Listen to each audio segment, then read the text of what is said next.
ఒక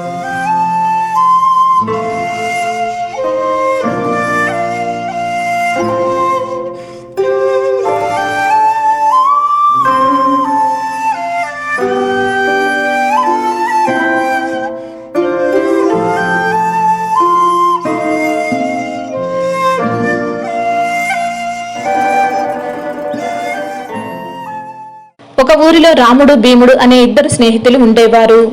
రాముడిది మధ్యతరగతి కుటుంబం, భీముడిది ఎగువ మధ్యతరగతి కుటుంబం. ఇద్దరివి వ్యతిరేక స్వభావాలు. రాముడు వచ్చే అవకాశాలు అందిపుచ్చుకుంటూ జీవితంలో కష్టపడి ఒక్కో మెట్టు ఎక్కుతూ పైకి రావాలనే మనస్తత్వం కలవాడు. భీముడు మాత్రం అందుకు భిన్నంగా బతకడం కోసం రోజంతా కష్టపడకూడదని, తెలివితో పైకి రావాలని, కొడితే ఏనుగు కుంభస్థలాన్ని కొట్టాలని, ఒక్క దెబ్బతో కోట్లు గడించాలని మనస్తత్వం కలవాడు.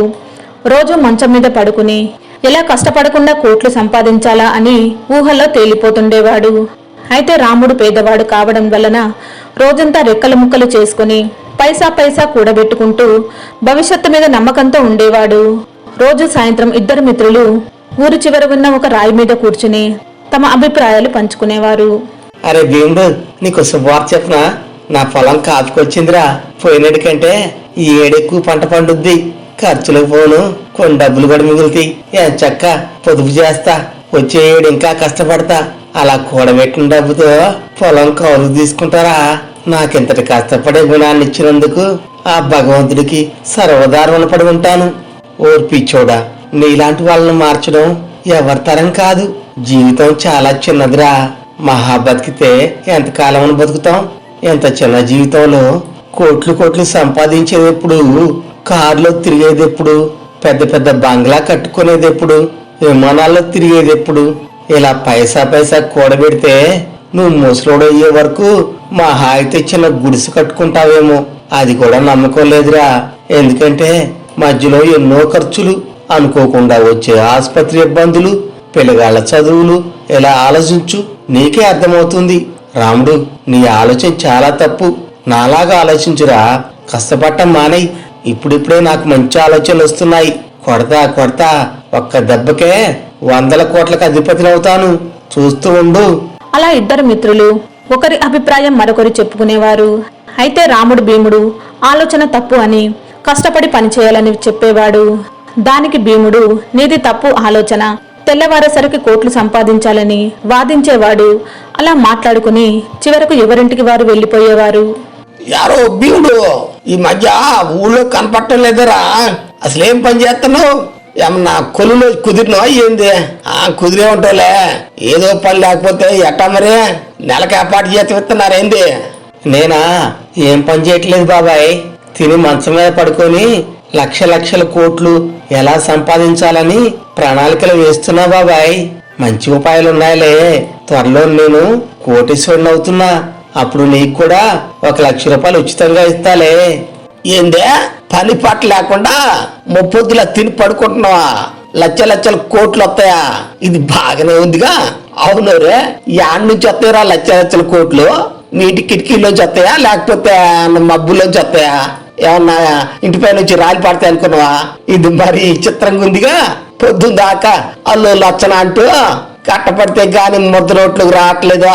ఈ పిల్లగాడికే ఇంట్లో కూకుంటూ లక్షల కోట్లు వస్తాయటగా. ఒరే భీముడు, ఇట్లా కాదులే గాని ఎప్పటికైనా నీ బుర్రలో పట్టిన మట్టి వదిలించుకొని ఏదైనా పని చూసుకోరా. లేకపోతే నువ్వు ఎట్టిన లక్షలు అనుకుంటే నీ ఇంటి పెంకులు అమ్ముకోవాల్సి వచ్చింది. ఓ పిల్లగా నీతో పెట్టుకుంటే నాకు పొద్దు ఎక్కుద్ది. నేను పోతాను రో. ఇది బాగానే ఉందిగా. ఈ పిల్లగాడికే లక్షల కోట్లు వస్తాయంటగా. వీడు బుర్ర ఏదో పాడైపోయినట్టుందే. అలా చెప్పి ఆ వ్యక్తి వెళ్లిపోయాడు. ఇదిలా ఉండగా ఒకరోజు రాముడు భీముడికి చిన్నప్పుడు చదువు నేర్పిన అధ్యాపకుడు ఆ ఊరు వచ్చాడు. రాముడు భీముడు గురువు గారికి సాదరంగా స్వాగతం పలికి ఘనంగా ఆతిథ్యం ఇచ్చారు. నాయనలారా, మిమ్మల్ని ఇంతకాలానికి చూస్తుంటే నాకు చాలా సంతోషంగా ఉంది.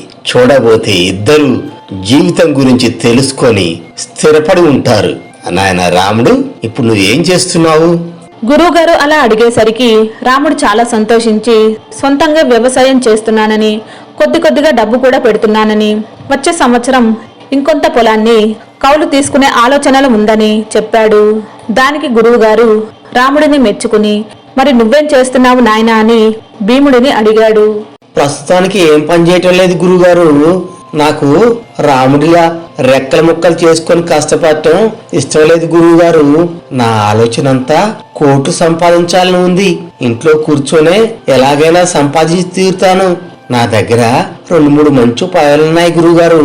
త్వరలోనే ఈ చుట్టుపక్కల నా అంతటి ధనవంతులు లేరని పేరు తెచ్చుకుంటాను. భీముడి ఆలోచన ధోరణికి గురువుగారు విస్తుపోయారు. శిష్యుడికి మంచి మాటలు చెప్పి దారిలో పెట్టాలనుకున్నాడు. చూడు భీమా, మనిషి అన్నడు నేల విడిచి సాము చేయకూడదు. తన శక్తులను తెలుసుకొని అవసరమైతే పెంచుకొని మెల్లమెల్లగా లక్ష్యాన్ని చేరుకోవాలి. లేకపోతే అరిష్టాలు తప్పవు నాయనా. ఇది నీకు అర్థం కావాలంటే మంగయ్య గతి ఏమైందో చెప్తాను విను. పాతర్లపాడు అనే గ్రామంలో మంగయ్య అనే తిండిపోతూ ఉండేవాడు. వాడికి ఎంత తిన్నా ఇంకా తినాలనే కోరిక ఉండేది. పొద్దస్తమానం తిండి యావా మంచిది కాదు. నీ తిండికే బోలెడు ఖర్చవుతుంది. కొంచెం అర్థం చేసుకోరా. నువ్వు పెద్దవాడివయ్యావు. ఏదైనా జీవితానికి ఉపయోగపడే విషయాలపై శ్రద్ధ పెట్టు నాయనా. అలా తల్లి కొడుకును తిండి తగ్గించుకోమని, బాధ్యతలపై దృష్టి పెట్టమని కోపంగా చెప్పేసరికి మంగయ్య ఊరి మీద పడి ఇంటింటికి తిరిగి తిండి పెట్టమని అడిగేవాడు. ఊళ్ళో వాళ్ళు మాత్రం ఎంతకాలం అని పెడతారు, కొన్నాళ్లకు మా వల్ల కాదు అన్నారు. అలా మంగయ్యను ఎవరూ ఆదరించకపోయేసరికి రాత్రివేళ ఇళ్లలో జొరబడి తిండి దొంగిలించేవాడు. పగటిపూట దగ్గరలో ఉన్న అడవికి వెళ్లేవాడు. అక్కడ జంతువులను చూడగానే మంగయ్యకు నోరు ఊరేది. అందుకోసం ఒక బల్లెం సంపాదించి జంతువుల్ని వేటాడి రాక్షస తిండి తినడం ఆరంభించాడు. ఆహా, ఈ జంతువుల మాంసం ఎంతో రుచిగా ఉంది. ఊళ్ళో దొంగతనాలు చేసి తినటం కన్నా వీటి మాంసమే బాగుంది. అదిగో అక్కడ నీళ్ళ దగ్గర ఏదో ఏనుగుంది. వామ్మో, ఎంత పెద్దగా ఉందో. దీన్ని కూడా తినాలి. తినాలంటే మరి నా పొట్ట చూస్తేనేమో చిన్నగా ఉంది. ఏనుగుని చూస్తే అంత పెద్దగా ఉంది. అది నా కడుపులోకి ఎలా వచ్చుద్ది? నా పొట్టను పెద్దగా చేస్తే అప్పుడు దాన్ని తినొచ్చు. మరి పొట్టను పెద్దగా చేయాలంటే ఏం చేయాలబ్బా? అలా మంగయ్య అడవి జంతువుల మాంసానికి అలవాటు పడి ఇంకా ఆశ చావక ఏనుగును తినడం కోసం తన పొట్ట పెద్దది చేసుకోవడం ఎలా అని ఆలోచించసాగాడు. అలా అసహనంతో తిరుగుతున్న మంగయ్యకు ఒక మునీశ్వరుడు కనిపించాడు. సౌందర్యం, నాకు ఎలాగైనా ఏనుగును తినాలనుంది, కానీ నా పొట్టను చూస్తేనేమో చిన్నగా ఉంది. సౌందర్యం, మీరు ఎంతో మహత్తు కలిగిన వాళ్ళు కదా, కొంచెం నా పొట్టను ఏనుగు పట్టేంత పెద్దది చేయండి సౌందర్యం. నాయనా, నీ కోరిక ప్రకృతి విరుద్ధమైనది, వినాశనానికి దారితీస్తుంది. అయినా అడిగిన వారికి లేదనకూడదనే నియమం ఉన్నందున నీకు నేను ఒక మంత్రం ఉపదేశిస్తాను. అదిగో ఆ కనిపిస్తున్న కొండగుహలో దూరి ఆ మంత్రాన్ని దీక్షగా జపించు. నీ కోరిక తప్పక నెరవేరుతుంది. అమ్మయ్య, ఇక నేను వెంటనే ఆ కొండగుహలో దూరి మంత్రం జపించి నా పొట్టను పెద్దగా చేసుకుంటా. ఇక నుంచి రోజు ఏనుగులను తింటా. అమ్మో, ఇదేంది గుమ్మం ఇంత సన్నగా ఉంది, ఇందులోకి ఎట్టా దొరవద్దా? మంగయ్య అలా అనుకుంటూ కొంచెం అటూ ఇటుగా కష్టపడి ఆ ఇరుకు గుహలోకి దూరాడు. వెంటనే ఏనుగును కూడా ఇముడ్చుకోగల పెద్ద పొట్ట నాకు కావాలి అనుకుంటూ మునీశ్వరుడు ఉపదేశించిన మంత్రాన్ని పట్టుదలతో జపించసాగాడు. అలా 3వ రోజు తెల్లవారుతుండగా మంగయ్య పొట్ట ఎంతో పెరిగిపోయింది. అతడి ఆనందానికి హద్దులు లేకుండా పోయింది. ఆహా, నా పొట్ట పెరిగింది, నా కోరిక తీరింది. ఇప్పుడు ఎమ్మటే పోయి రోజుకి ఒక్క ఏనుగేంటి 2 ఏనుగులు తింటా. ఇక రోజు తిండే తిండి. అవును, నేను లోపలికి వచ్చేటప్పుడే కష్టమైంది. ఇప్పుడు ఇంత పొట్టేసుకొని ఈ గుమ్మం నుంచి బయటకి ఎట్టపోవాలబ్బా? వామ్మో, ఇందులో భలే ఇరక్కపోయినగా. ఇప్పుడెట్టా? అలా మంగయ్య కోరికైతే తీరింది గాని భారీ కాయం వల్ల గుహ ద్వారం నుంచి బయటపడలేకపోయాడు. లోపలే ఉక్కిరి బిక్కిరి అయ్యాడు. వెలుపలికి రాలేక మరో దారి లేక లోపలే అల్లాడిపోయాడు. విపరీతమైన ఆకలి, గుహలో రాళ్లు రప్పలు తప్ప మరేమీ లేవు. తన పేరాశకు బద్ధకానికి పశ్చాత్తాపడుతూ ఆకలికి తట్టుకోలేక మంగయ్య గుహలోపలే ప్రాణాలు విడిచాడు. అలా గురువుగారు తన శిష్యులకు ఈ కథ చెప్పి చూశారా? బద్ధకానికి అలవాటు పడి కష్టపడటం మానేసి ఊహల్లో తేలుతూ పేరేసకపోయిన మంగయ్య గతి ఏమైందో చూశారుగా అని చెప్పాడు. దాంతో భీముడికి తాను ఎంత పెద్ద తప్పు చేస్తున్నానో తెలుసుకున్నాడు. గురువుగారు, మీరు చెప్పిందిన్న తర్వాత నా కళ్ళు తెరుచుకున్నాయి. ఇన్నాళ్ళు తిని కూర్చుంటే ఏదో అద్భుతం జరిగి కోట్లు కోట్లు వస్తాయని భ్రమంలో బతుకుతున్న నాకు కనువిప్పు కలిగించారు గురువుగారు. ఏది మన వద్దకు ఉచితంగా రాదని కష్టపడి సంపాదించుకోవాలని తెలుసుకున్నాను గురువుగారు.